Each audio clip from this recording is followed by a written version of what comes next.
The stuff that you guys catch me doing on camera. Kind of candid moments, isn't it? I think someday I'm going to regret this. Don't you think? Oh, while I'm busy, I didn't do not disturb. Do not disturb. Do not disturb. Come on, come on, come on. Do not disturb.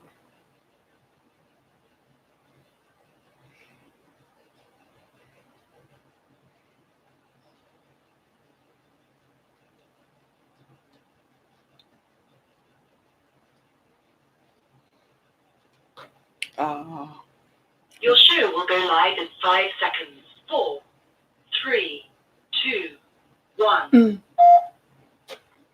Hey, everybody. Good morning. Hey, everybody. Good morning. Thank you for joining us and welcome to Down to Earth with Harriet Kimmick. This is the show in which we talk about the issues that matter. And of course, this morning we have a hotbed issue that is circulating and has been the news in the Detroit area recently. And it's a story in the Detroit news about homeowners, black homeowners being overtaxed. As you know, Detroit has seen something of a renaissance in recent time. I mean, we have seen the city has gone through bankruptcy, emerged from bankruptcy, had a crisis management team. And now an investigation by the Detroit News is showing that black Detroit homeowners have been overtaxed between the period 2010 and 2017 by as much as 600 million.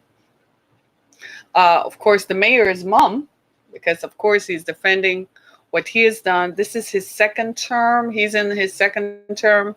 So he's been around since for quite some time, right? For a little while. So a lot of the blame overlaps his administration. The period under investigation overlapped his administration. So he has some explaining to do.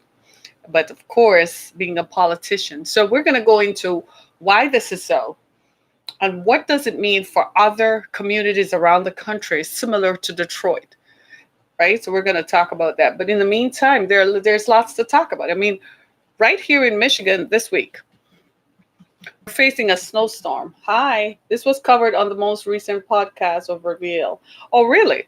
Okay, good. But and thank you for pointing that out, right? But in the meantime, so for those of us who don't work tomorrow, get ready because or if you have to go out in the morning tomorrow, there'll be a snowstorm in southeast Michigan. So winter came roaring back. So if we thought we were having spring in late December and early January, that just went out the door. It's winter again. Okay? Think about that for just a second, right? Oh, you're not in Michigan? That's how you first heard about it? Okay. We actually saw it, the Detroit News published a story last Saturday, and it was quite the thing around here. When the story first came out, it was quite the thing. It was quite something else. It's mind-blowing. But it's amazing. Isn't it amazing, though, how these things come out? How is it being received? You'd be surprised how it's being received. The people are kind of numb to the idea of it. Why? Because homeowners in Detroit, most people in Detroit who are homeowners have lived here for decades, right? And so most of them inherited the homes from parents or grandparents, or some people bought homes after the crash of 2008, 2009. So the people are numb, basically. They're just numb to the idea. I mean, when I look at the taxes for a Detroit home, compared to other cities around, it's mind-blowing. It's just simply unbelievable. And the thing about it is the taxes on a Detroit home with an average value of $10,000. So you're paying taxes of $2,400 on a value of $10,000. Does that make sense? And if you go to the Detroit Land Bank, which is an organization that was set up after under the last administration, not under the Dugan administration, they set up a Detroit Land Bank which took over the ownership of the abandoned homes. Now let me put it into perspective. After the crash of 2008, Detroiters fled because they were in properties that they were underwater for. right? They had so much mortgage, and they found out that they were overpaying on mortgage, and their properties were not valued that much. You know how that works, right? So people could not meet their mortgage. After the crash, the auto industry went pew, and everything went with it. Michigan was dead on arrival. People fled Detroit. So a lot of homes became abandoned, which presented a problem for the rest of the people who owned their homes, like seniors who had lived in their homes for a while, right? So the homes became abandoned. They were taken over by rodents and all kinds of stuff, garbage piled up. They weren't cleaning the streets because they claimed they didn't have any money to run the city. But we know that one of the previous mayors had taken a lot of the money out of the city, Kwame, the one who is in jail, right? And so there was nothing going on. So now the people who own homes now tend to be either descendants of those folks or people who have always lived in their homes. So you have an average home value of $10,000, $12,000. You might buy in, and Detroit is a big city. It's the largest. I am told that Detroit is a large, big city, like bigger than San Francisco, right? It's the combination of two boroughs in Manhattan, two boroughs in New York, right? So it's a huge city. So there are different pockets in Detroit. There's the University District, there's English Village, and there's some other places where property values, despite going down and despite being lowered, was still not the way that it should have been, right? So you're looking at, but in this report, what they focused on were just average homes, right? They didn't focus on 63,000 properties. And you can find that information anywhere on the web. You can literally go to the Detroit Land Bank and see what I'm talking about. The Detroit Land Bank has a website. You can Google it and you'll see their website, right? Go to their website and see what the average property value of a Detroit home is. People are paying taxes that are ridiculous. What happened with the overtaxing is that the overtaxing sent people into tax foreclosure. So imagine now the city overtaxes you, and then when you couldn't pay the taxes because unemployment was high and people didn't have jobs to pay the ridiculous taxes, then they sent the property into foreclosure. That's where the scandal came in. And that's what the Detroit News uncovered. So let me see this. A Democrat ran. So let me see what you're all saying. How is it being received? Democrats robbing taxpayers. Whoa. The mayor basically said he could do nothing about the past. He could only help the future, which is okay. I'm not surprised the system is biased and part of psychopathic racist agenda. Crooked Democrat mayor sats it. Meanwhile, they overtaxed the tune of almost $1 billion. Wow. That they taxed the elderly and poor out of the market. Oh, you hit the nail on the head. This caused a big problem earlier, about 2 or 3 years ago, when it was discovered that the Detroit Land Bank, actually the mayor himself, the current mayor, got caught up in a scandal because he was part of the Detroit Land Bank, and they got the money from the feds and took the money for themselves.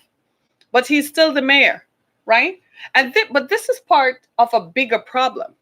This is part of what is referred to as redlining, where they tax Black homeowners out of properties so that Black folks and poor Black people cannot own property.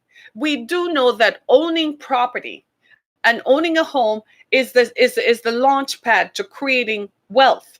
It's the launch pad to creating economic stability, not just for you, but also for the generation after you.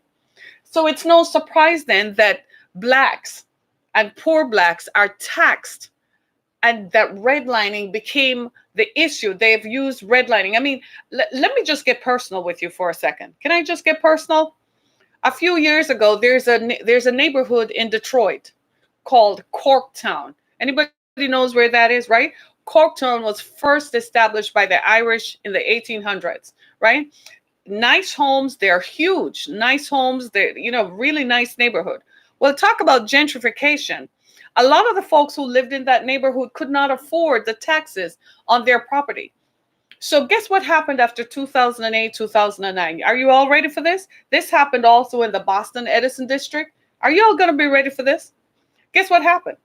The banks who had owned those homes still retained the deed on those homes despite people having walked away from them, right? Guess what the banks did?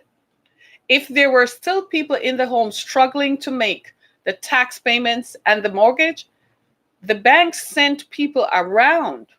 When the gentrification started, when they sent the emergency manager, and it looked like the city was going to turn the corner financially, the banks, big banks, Bank of America, Chase Bank, those were the two culprits that I heard of, sent people out, sent representatives out who knocked on people's doors and offered them like $20,000, $10,000 if they signed the deed of their property over. That's when people realized that something was up, because those same homes are now valued at, you know it, 350, 400,000. Are you serious? Do you see what I'm saying? And people were so desperate because they were so underwater with the taxes on their homes. They just wanted to get out from under it.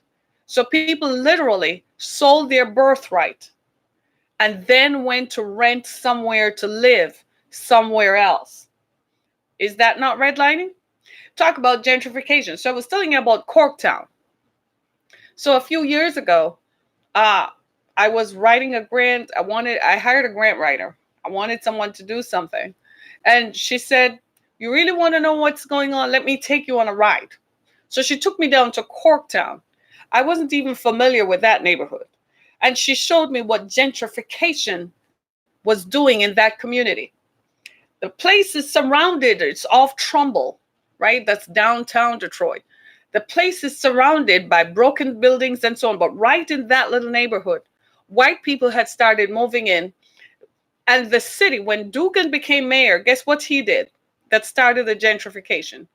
If white people would move back to the city gave them $20,000 to buy a property and start fixing up the property, but did not offer the $20,000 to blacks. That's what the current mayor did. Hello. So when we say that they're overtaxing black homeowners, we know what we're talking about. So white folks were given $20,000 to buy property if they were going to own or occupy it. But that same condition was not extended to black homeowners. Hence the reason why we have seen a lot of white folks have moved back into the city. Smile. Smile and say, "Jesus loves me," right? They did that in Atlanta. Yeah, right? All of them should be thrown in prison. I agree with you. And guess what? If you go to the city or the county to negotiate a payment, if you miss a payment, they call it a tax foreclosure.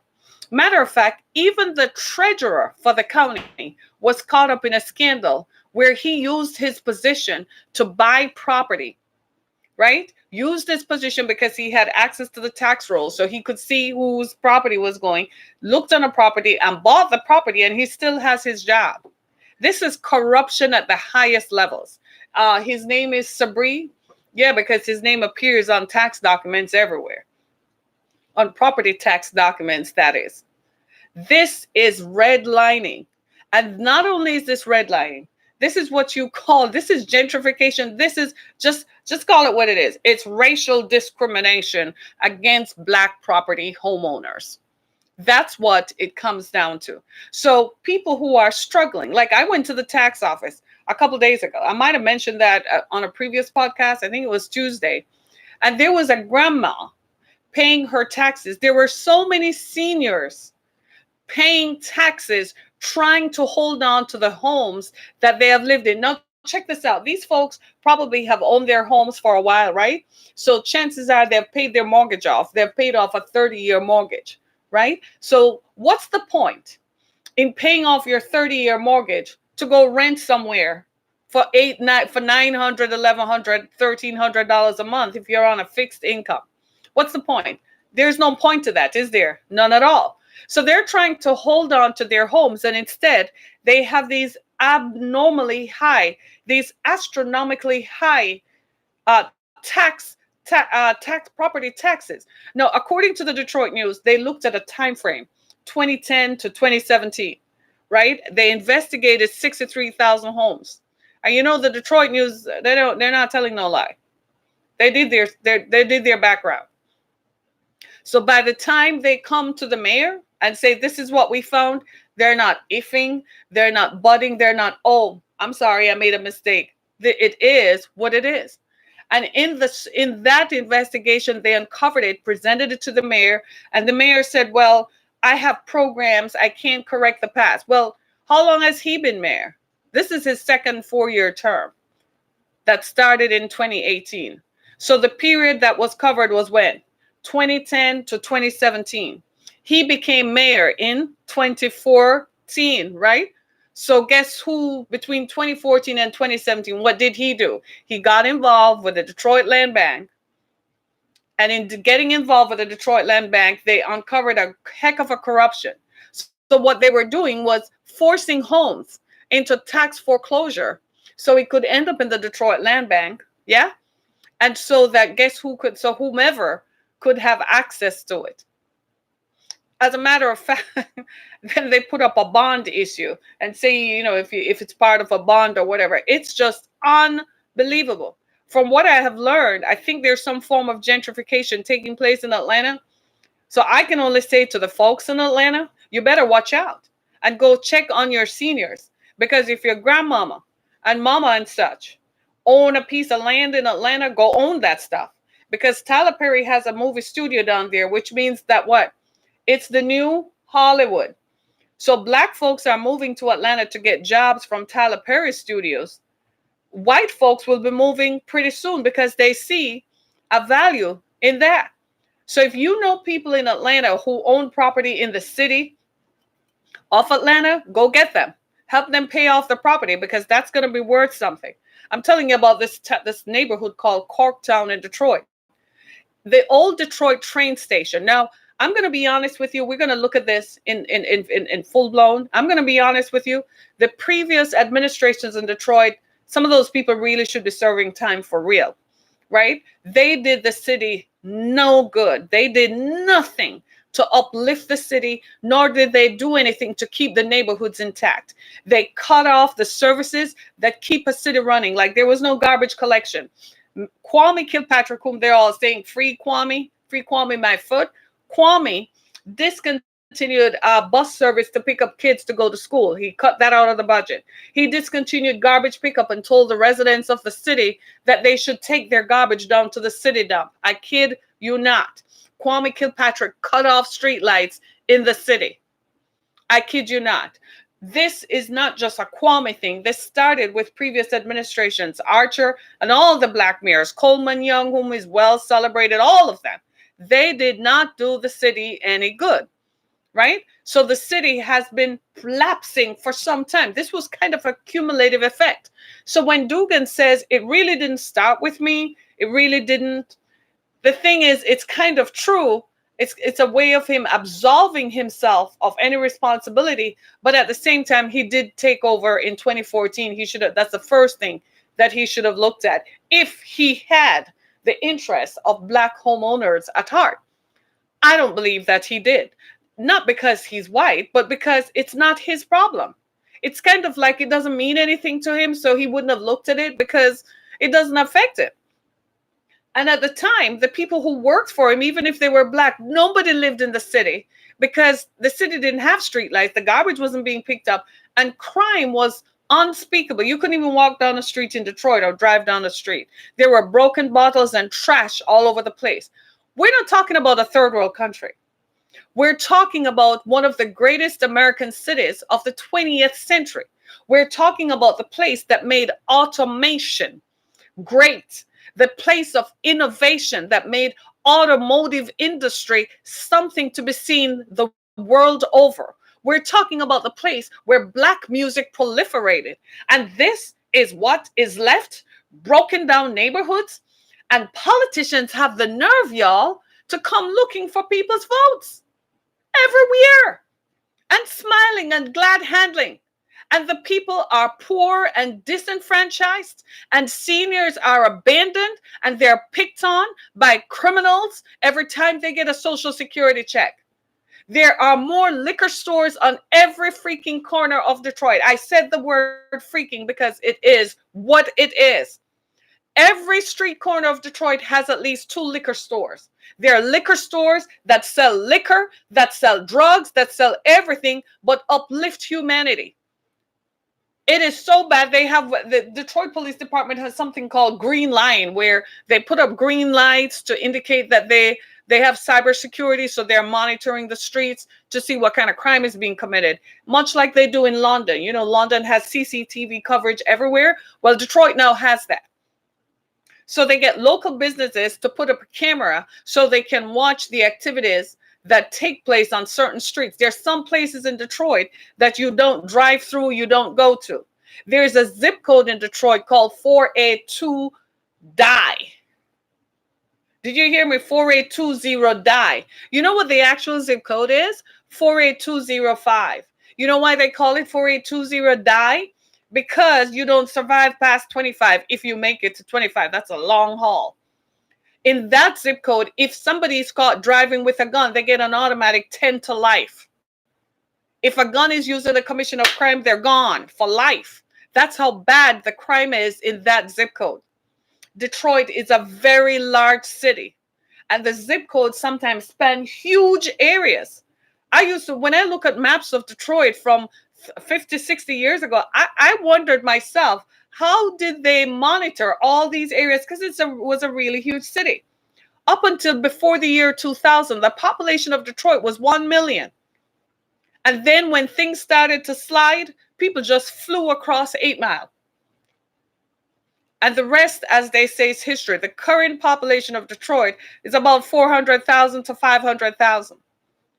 Now, there's a census this year in 2020. So after the census, we're probably going to get a good head count. Between now and then, I expect at least 30,000 people to die by gun violence. I kid you not. The murder rate is horrific. I feel for policymakers, but I also feel at the same time that enough is not being done.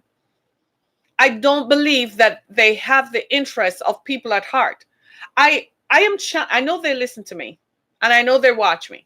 So I'm challenging the people from the mayor's office, including the mayor and the police chief. I like me some police chief, Chief Craig, right?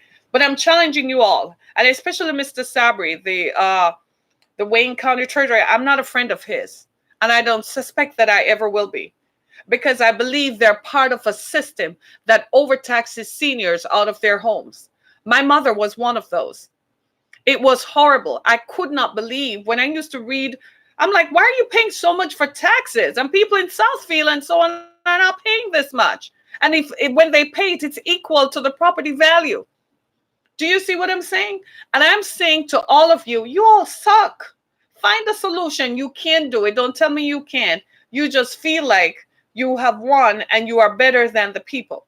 I went down to the county to pay some property taxes recently, and I saw seniors. I started telling you about grandmas who owned their property. It was a study in humanity, the despondency. These people have been subjected to racism and the effects of racism most of their lives. And even up until now, at the winter of their lives, they're still dealing with the after effects of racism. Property values that do not match the value of your home. If you can get a house, go to the Detroit Land Bank. If they have abandoned houses up for, to show you how bad it is. If you own a home in Detroit and there is an abandoned house next to yours, the city is selling you that lot for $100. Can you please tell me, why should you pay taxes of $1,500 and $1,700 on something worth $100? Can you tell me? Matter of fact, let's look at it this way. Why is the Detroit Water Authority sending out water bills to people who own vacant lots where no houses exist on? Do you see what I'm saying? And you want to tell me that's not redlining? I did a study one time on redlining, and what I found out was that this gentrification that has become a phenomenon all over the country, when white folks start moving back into neighborhoods, they get loans. the same loans that the black homeowners who have jobs would not qualify for. So they get loans. And because they get loans, they apply for more money, and immediately the property value is appraised at a higher value. So it pushes out black homeowners who can't afford to get the same loan to improve their property. Those things are policy. They're a policy construct. So they're not a fly by night. This is not something a floozy. This is not something that, oh, that's just happenstance. It's not. It's direct redlining. It's a policy that is created with a distinct purpose of eradicating and removing black homeowners from their properties. My timeline is burning up here on Twitter. Lord have mercy. You guys are on fire this morning. Jesus. Right? They will tax you out. It's happening all over the country. True. They will tax you out. Oh, wow. Harlem. Wow. Jesus, have mercy, my people. My people. Isn't it crazy? The kind of stuff. It makes you wonder. I'm looking at older black folks, and I'm seeing a look in their eyes of just dispiritedness. I used to think that they were just tired from having lived so long, but I've come to understand that they're just dispirited. It's the fight of a lifetime. You get tired of fighting public policy. You get tired of fighting racism. You just simply get tired of the BS. You get tired of it. And it's time for it to stop. So now it's making it more difficult. All this redlining and gentrification means something, right? You realize that.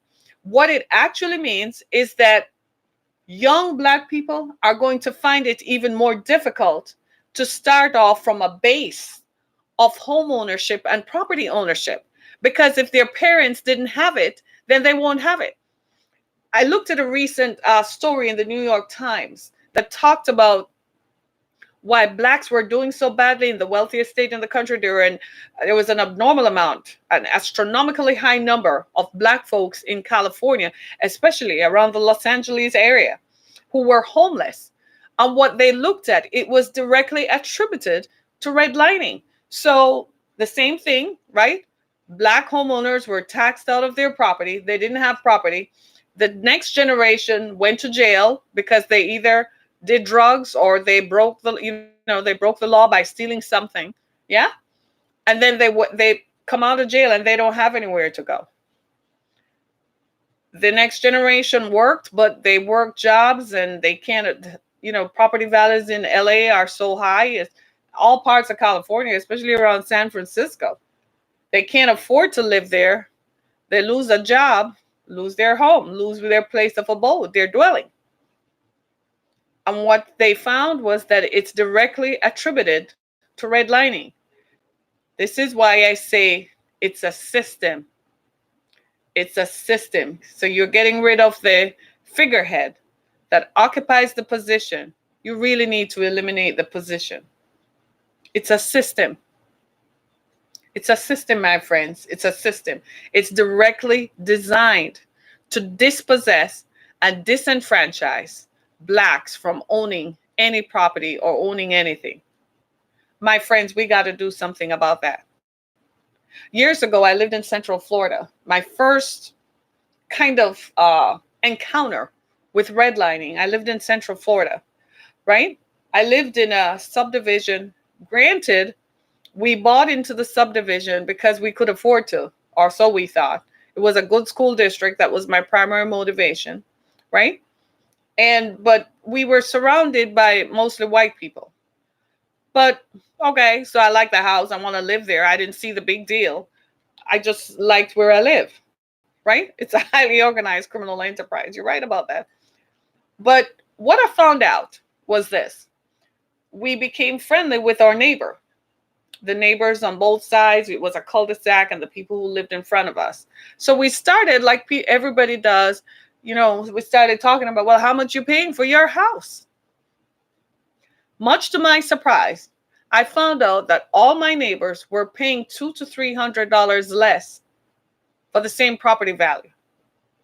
Even the house that had a pool when ours didn't have a pool, They were paying less than we were. I didn't put it down to redlining because I was unaware of that public policy. But what I did figure out was that something is very wrong. So it was a Friday evening when I found that out. Monday morning, I called the mortgage company and I said, I want you to tell me why my white neighbors are paying less mortgage than I do. And I found out that I earn more than they, my husband and I earn more than they, and that we have more equity in our house than they do. So why are we paying more mortgage? Is this a race thing? Is it because they're white and we are black? They redacted the mortgage by $250. I kid you not. Then I became aware. I said to myself, then if that is the case, it must be happening with our credit cards. So I called the credit card company. Same thing. I said, if you don't fix this, I'm going to call the news and accuse you of racism. Then I looked at the cars. I said, my God, it's the same thing with the car companies, the car loans. So I called them. We wanted to go buy a truck. We went down to the dealership to go buy a Toyota 4Runner. Went down there. And I said, listen to me very carefully. I'm paying down this much. And this is the amount that I'm going to pay per month.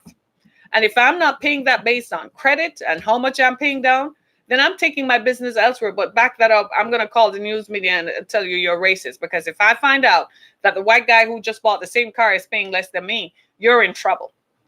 That was my first encounter with racism and how racism directly is tied to financials to dispossess and disenfranchise people of color from owning. And after that, the funny thing is after that, we bought another house, bought a bigger house in another subdivision. By this time now, I'm aware. So what happens is when we went to negotiate with the developer, right? I told my ex, I said, let me talk, right? We're going to get this house for what I want to pay, what we're going to pay for it. And I kid you not. I found out that they were in Florida, you could pay $500 down on a house at the time. And you had a commitment, right? So you could just go to closing and bring the rest of the money to closing. And they do it a little differently down there than they do here in Detroit. What was another thing I learned, right? And so we found out that there were other people whom they were collecting money on the same property. I said, so you're doing this because you think you're slick? I said, I'm going to call Channel 4. We ended up getting a bigger house in a better subdivision for way less, right? I am telling you, if you see it, you got to call it out. Do not be afraid to call it out. You have to address it. Because if you don't, they're just going to continue doing it. And they're going to assume that you're unaware, you're stupid, you don't know. And they're going to continue to push the public policy. And you can't trust anybody who is a politician. Not because there's a black person occupying the seat does that mean that they're looking out for your best interest. Because we're finding out that finally, after years and years, they got a Wayne County commissioner of taxes who is a black person, but he's no different than the white guy who was there for hundreds of years. So all they did was change the person, but the position. They changed the figurehead, but the position is still the position. Do you see what I'm saying? Because all he does, he did the same thing. They caught the Detroit News, published an investigation about a year or so ago where they caught him in a scandal. He had to come forward and say, well, I did buy the property. He and his family bought property because they had access to the Detroit Land Bank, the same corrupt machinery that the mayor is connected to. So what happens now? What happens? According to the mayor, he says that he can only treat this going forward. So they are bringing property tax appraisals that they did in 2017 in line with current property values. I don't know how true that is. Let me read what people, how did they tax only blacks? Because mostly blacks live in Detroit. And they gave white folks the incentive of $20,000 to move back to the city. What is it called when black mayors and governors steal from poor black folks with corruption? Still a criminal enterprise. That's what I call it. It's still racist.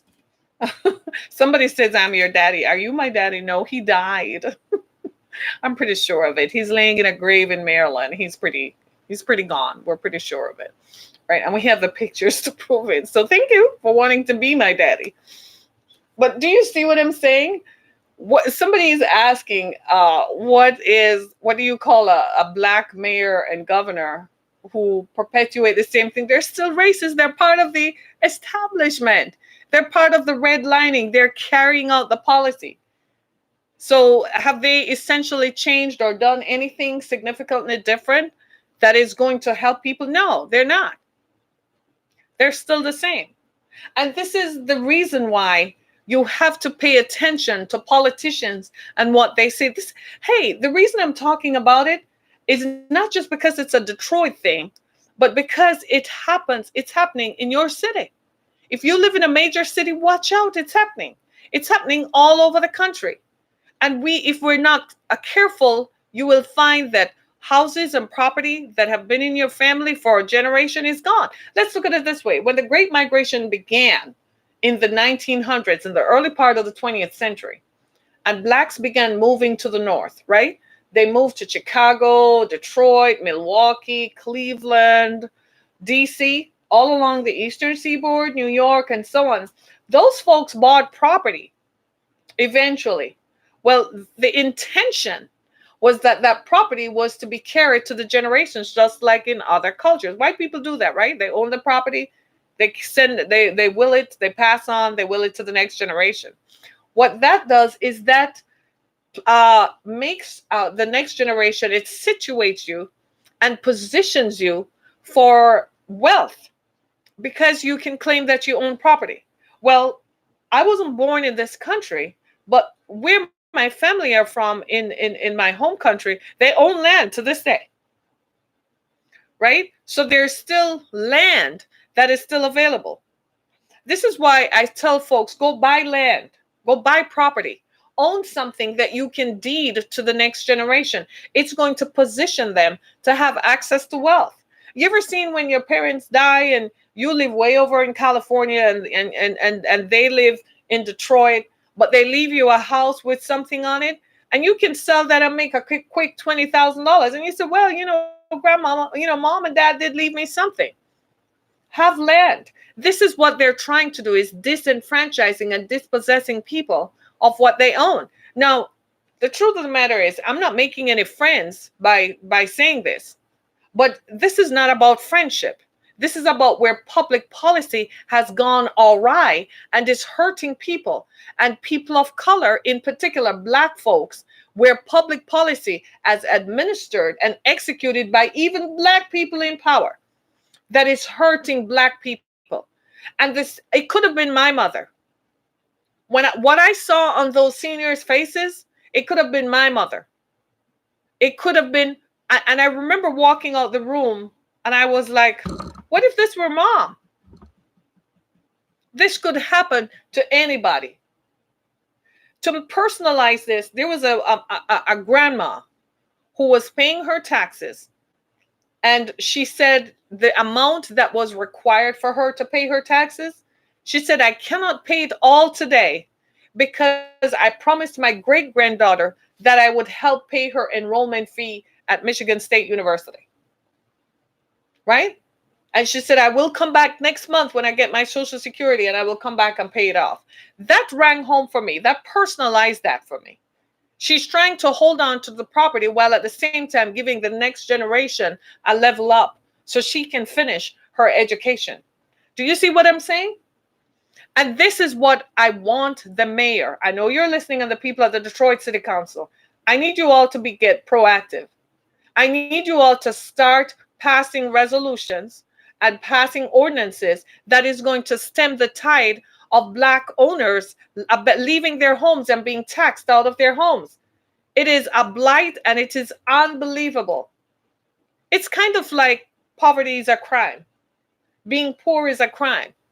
So you are making it worse by taxing them out of their homes. I don't know how. I'm calling out the tax collector in Wayne County, Mr. Sabri. I don't know how you sleep at night. Seriously, Mr. Sabri, Eric Sabri, how do you sleep at night? I want to know, how do you sleep at night? You sleep well, don't you? Not for long. Not for long, because you're going to be troubled by dreams when you see all the faces of all the people whom you have taxed out of their homes, all the seniors, all the people who can't afford to, but they're paying more in taxes than the property is worth. And you think that the boys on Wall Street got away with it? Most of them have died of heart attacks in the years since. Go check it out. So if you think you're going to get away with it, no. The same goes true for the mayor. I don't think the mayor is getting a third term. I think he's done because the people are fed up. They thought he was going to be the great white hope who was going to bring a deliverance to the city. He fixed up downtown where he and his boys can have a drink in that restaurant on top of the GM Tower.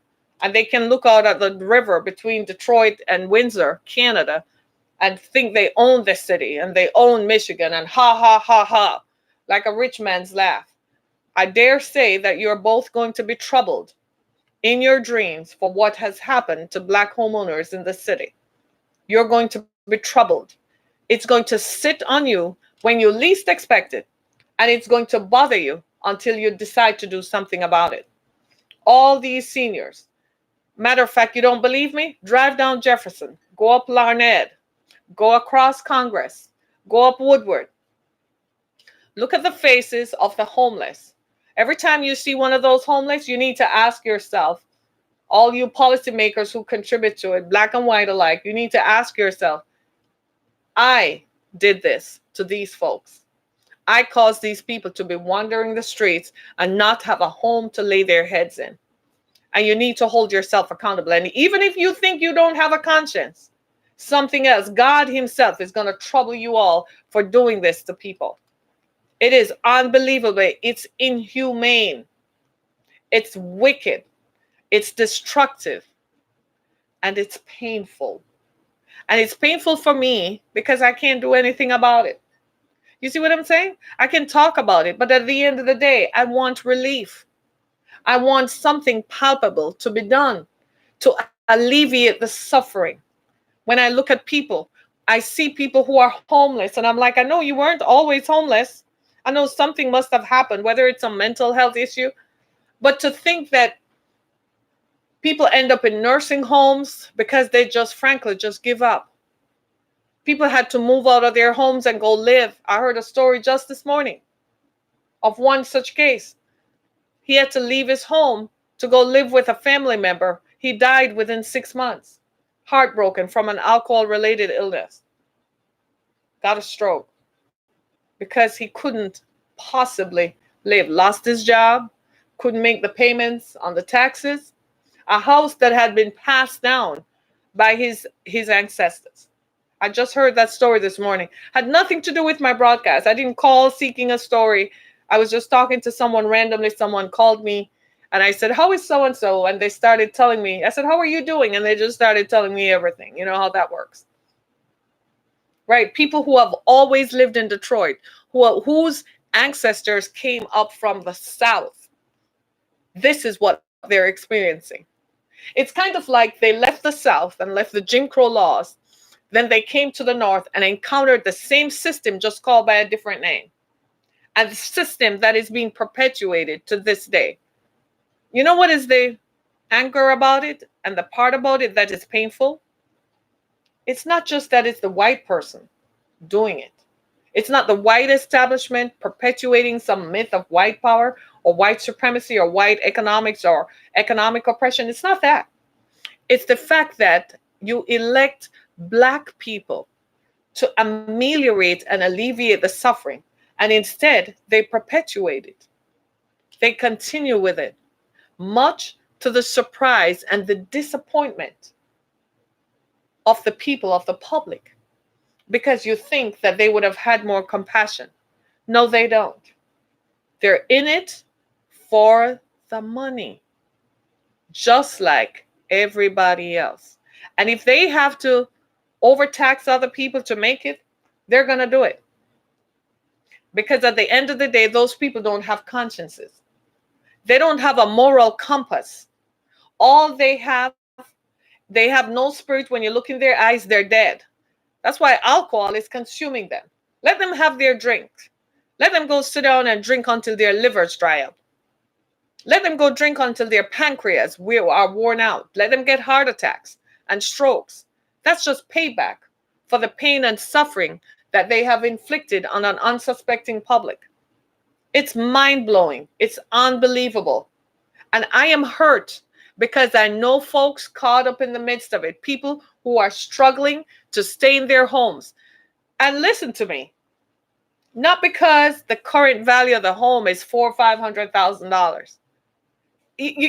This is how you know this is so inequitable. You drive through the city of Detroit and you see the same size house built and constructed the same way.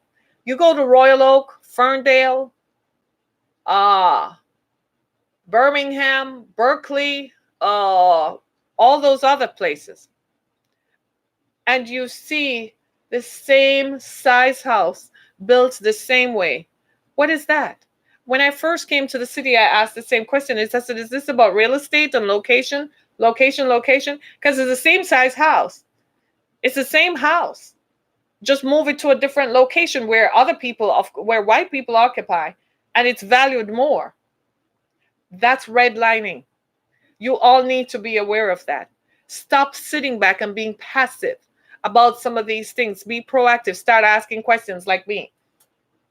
So I'm not anybody's friend right now because I'm asking the tough questions and asking, what are you going to do about these folks at the end of the day? It might make you uncomfortable that I'm asking the questions, but Mr. Politician, sir, Mr. Politician lady, Mr. Policymaker lady, while you are feeling important this morning, that sucks to be you, it didn't happen to me, and you're going to scroll on your phone, I hasten to reassure you that while you're doing that, somebody else is suffering. There is a grandma out there who is wondering how much longer she can stay in her house. There is a grandchild who lost their job and who has to move in with grandma. That if something happens to grandma and grandma loses the house, they won't be able to stay in the house. Where's your compassion, y'all? Where did your conscience go? Did it disappear when you signed up for the job? Did it disappear with your first paycheck of over $120,000 a year? Did they buy you out? Was that what they did? They bought you out so you closed your eyes to the suffering of people? Is that what that is? Then I'm so glad that I'm not one of you. I'm so glad I didn't get that position. I'm so glad I didn't get that job. Because I don't know that I could have shut my eyes and shut my conscience to the suffering of people like that. It's crazy. I can't do it. I can't do it. I want to say that I think I can, but seriously, I can't. Not when I see how people are suffering and struggling to stay in their homes. It's crazy. And I'm not randomly just defending everybody, because next thing they're going to say that Harriet Kemick defends everybody in Detroit, even the criminals. No, I'll tell you all, lock the criminals up. I want them off the streets. I want the people who rob seniors on the 1st, 3rd, and 18th or 25th of the month, whenever they get their little social security checks. I want those people off the streets. The people who kill women and shoot women and put them in garbage cans and rape women, I want them off the streets. The people who rob convenience stores, I want them off the streets. Now, I'm going to tell you the honest truth. White folks don't do business in Detroit, but the Arabs do. So shout out to the Arab community who, in spite of crime and high crime, still operate gas stations and convenience stores in the city. You can say all you want, but at the end of the day, they still operate a small store where people can go and buy something to eat because there are no grocery stores.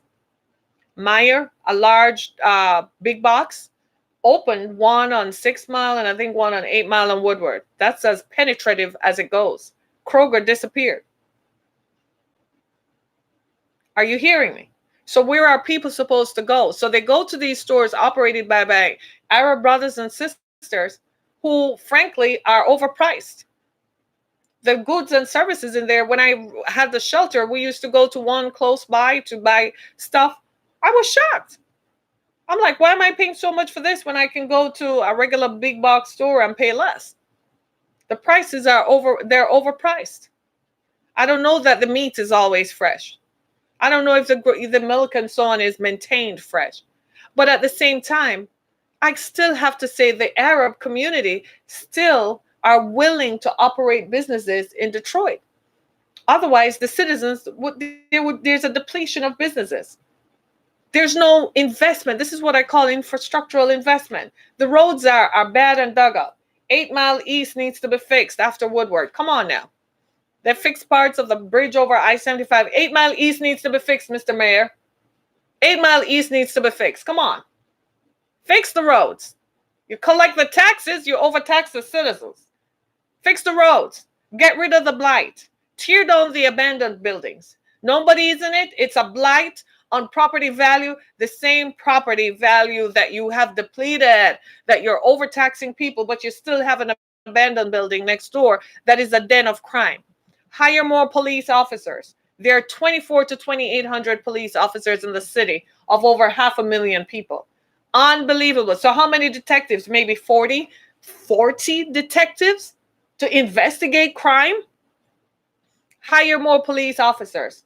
I don't care if there's an attrition rate. Hire police officers.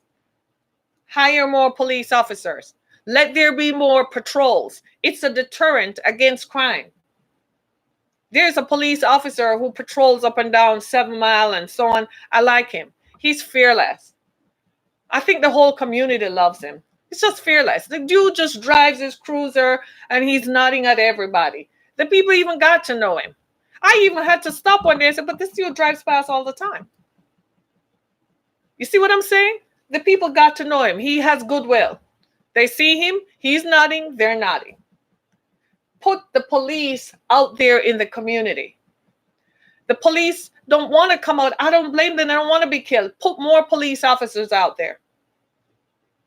Turn the lights on. The lights are on in most cities, in most streets, most of the neighborhoods. The garbage is being picked up. But get rid of the blight so that people's property values at least can rise higher. So a grandma, like the one I met the other day, can leave something to her great-granddaughter that they can sell so she can go finish her master's program. She proudly stated her granddaughter is studying something with the brain. That means she wants to be a neurosurgeon, right? Well, she's going to need that property value to be sold so she can pay off her medical school, right? Get back to the business of being people. Is it enough? Politicians. You know the word politicians start with a P. Take note. The word preachers start with a P. But people has one commonality with it. They all start with a P.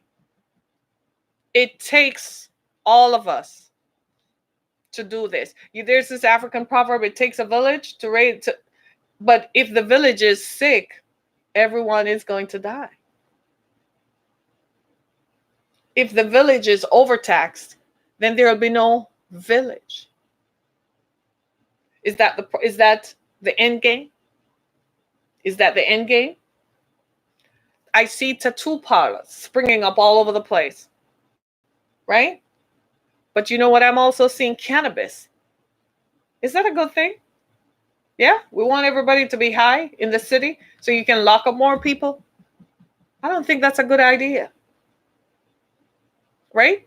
But do you see? So I'm saying to all of my followers, all of my friends, if this is happening here, I've pointed it out. I've levered myself, made myself transparent, laid my pain out before you so you can take lessons from what I have seen and experienced so you can go tell others who are in other cities, be careful because this could happen. Baltimore, this could happen in New York. It probably is. It already is happening. It's happening right where you are. We need to go back to being property owners. I've even asked people who live outside of Detroit, I'm like, why don't you all go back and buy some of the property that you ran away from, that your grandparents had started? Go back and buy it. Change the paradigm. Go back and pay off the taxes and buy it. Just buy anything. Own it. Right? It's one thing that you have a mortgage for 30 years in a community where you feel fairly sure that your property value will appreciate. That is, even after you retire, you'll still be paying it off. Unbelievable. And I'm asking all of you, I'm going to make this humble suggestion, just like I found out in my experience. Check with your neighbor. Find out how much they're paying on their mortgage as compared to yours. You might be surprised. For those of you who live in, how shall I say, diverse neighborhoods, or in neighborhoods where your neighbors don't look like you, get to know them and find out how much they're paying on their mortgage. You're going to be shocked. Just like I found out when I lived in Central Florida, when I found out that my neighbors who were white were paying $250 less on their mortgage for similar property values.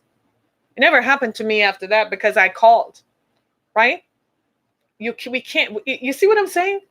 We can't just sit back. Don't just sit back. Let's do something, right? I got to go. I've exceeded my time. My time is up. This is Harriet Kemick with Down to Earth. I'm going to post the link to the story on the Detroit News. I give a shout out to the Detroit News for always keeping us informed. I'm humbled by your investigation. Big shout out to the people at News. Did an awesome job on this story. Fearless reporting. Just totally fearless. I applaud you and shout out to you. I do hope the mayor and the county commissioner of taxes, the county treasurer, I do hope you guys are going to sit down and do something about disbanding the Detroit Land Bank. It's a ripoff, filled with corruption, robbing people out of their homes, and then taking that same property and rolling it up and inflating the value of it. Come on now. Come on. And then have the nerve to come and tell people, well, we're going to create something better. No, you're going to make a lot more money, and some of that money is going into your pocket. Right? Thanks so much, everybody. This is Harriet Kemick with Down to Earth. I'll see you on Sunday morning as we continue to talk about the issues that matter. Sunday mornings, we talk about faith and its impact on our lives. This is Down to Earth. You can find me on Spotify, Spreaker, and a bevy of other podcast platforms. If you are listening to this broadcast, know that you can share this with your friends who have Android devices. You can find me on Podcast Public, right? Podcast Addict. There's so many podcast platforms. I'm just grateful that doors have opened. I thank you so much. I'm humbled by your participation. To all my Twitter followers and Periscope followers, much love. Thank you so much for sharing your Friday morning with me. I hope this brought some clarity to some of the ideas that you might even be thinking. Thank you for your participation. You guys blew it out of the ballpark. Thank you so much, everybody. Have a good Friday. No drink and drive, please, dear God, please. I thank you so much. This is Down to Earth. Thanks, everybody. Be blessed.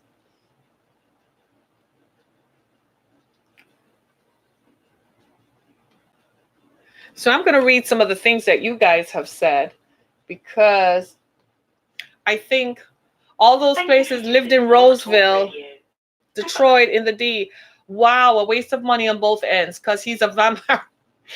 These people have no conscience or soul. Detroit continues to be the armpit of our country. Why can't it get its act together? That's because I don't know. Is it that we keep re-electing the same kind of politicians? Is that what it is? Remember they closed the black mom and pop stores. That was Dennis Archer. You remember that. You remember that. You remember that. Is it because we keep electing the same kind of people? Is that what it is? Or maybe we feel there is some hope that they might not be as bad as the folks before, so they might actually do something. I don't know. All I know is that this is bad, dude. This is so bad, and we got to do something about it. It's too bad. It's way too bad.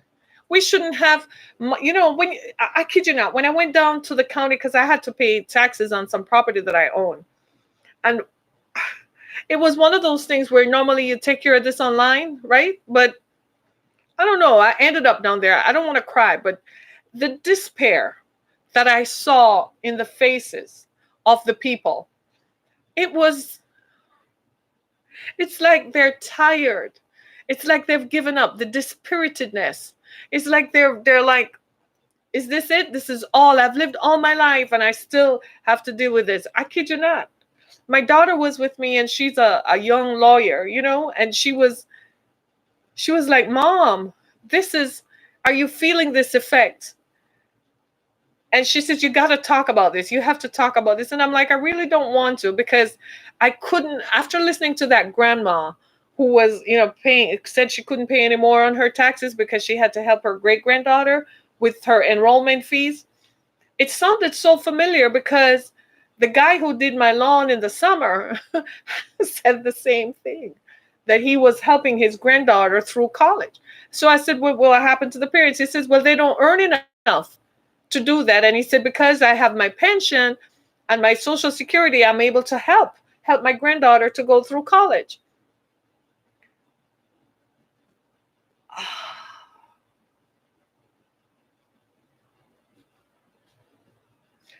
I know we pray and so on, and I really hope, but I want people to do some action. I need you all to just look around. Go look at property rolls in some of those cities and communities and go buy some lots. Own property. My grandparents have owned land, and I'm going to repeat something to you that they told me when I was coming up. They said, buy land. That's the best investment you could make, because when you own land, they have to come to you. Buy land, right? Go buy land. And speak to your peeps down in Atlanta. That's the one that's next up, because Tyler Perry Studios being there, that solidifies that orbit as the next Hollywood. That's the Southern Hollywood, right? And he has partnered now with Netflix. So they're churning out projects and movie projects every 29 days. Did you guys know that? They're making movies now in 29 days. They don't have months to do that like Hollywood used to do anymore. Tyler Perry has introduced this thing where stuff is happening fast. So guess what's going to happen? Property values in the city of Atlanta, in not the metro, in Atlanta, is going to skyrocket. Talk to your peeps down there. Tell them, hey, let's do something, right? Don't let them dispossess you out of what you own. Fight. Don't give up. Fight with everything in you. Fight for it. And if they don't like what you say, fight. They can't hurt you. Fight. All right? I love you all. Thank you. Thank you. Thank you. Pray for us in Detroit, right? Pray for all the grandmas and grandpas who are helping their kids, their grandkids through college. Pray for all of those who own property and still, can you just dig it? Your property is valued at $5,000, but your property tax is $2,400. You had something going on over here in under Snyder. Uh-huh. Yeah. Snyder. I'm not saying anything. I'm not saying anything. Snyder. Just his name alone says something, right? He brought in the emergency manager to Detroit. And that guy was paid a lot of money. And they brought in a black guy. This is why I'm saying you can't look at the color of a person. You have to know what is in their mind, right? You can't look at their color because they're just the power structure. And some of these people are just lackeys. They're going to do what they're paid to do. If I'm going to do that, I'm going to be paid this much. People literally sell their souls out and sell themselves out and sell their souls out at the behest of others. And it's killing poor people. I kid you not. You have to see this. And I'm thinking there's some states in the nation that I know they're never going to welcome me, like Mississippi. I talk about how they're locking up black poor people. So they're not going to like me. Right? But here in Detroit,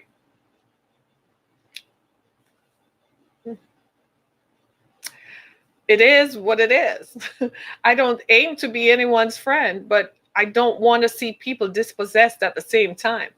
And there are mechanisms they can employ to alleviate the discomfort and alleviate the pain and suffering on folks. And they won't do it because maybe they don't care. And number two, maybe they have an eye on people's property that they can own most of the property, right? What do you guys think, right? And guess what I found out? In the state of Michigan, there's a place, you guys know about Muskegon? Same thing happening up in Muskegon. Grand Rapids. And as affluent as Grand Rapids is, the parts of Grand Rapids that are black, they're going through the same thing. Y'all, we got stuff going on, right? Some serious stuff. Some serious stuff. Thanks, everybody. I love you all. You all make my mornings so good. I love the conversation and I love the feedback. And I just want to say thank you.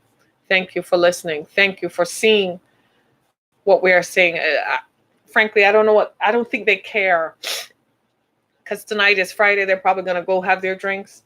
And they're just going to ha ha ha with a rich man who writes them a check for $500,000, ends up in an offshore account. And they just call it a day and they go home and drink themselves and numb themselves into oblivion. Because they don't care. They don't care. The number of homeless people that you're seeing, you look in people's faces and it's like vacancy. Nothing there. People have lost everything and have no footing. Sucks. Yeah? All right. Thanks so much, everybody. Let me see what else you're all saying. Yeah. Yeah. Thanks so much. Be blessed. See you Sunday. Bye.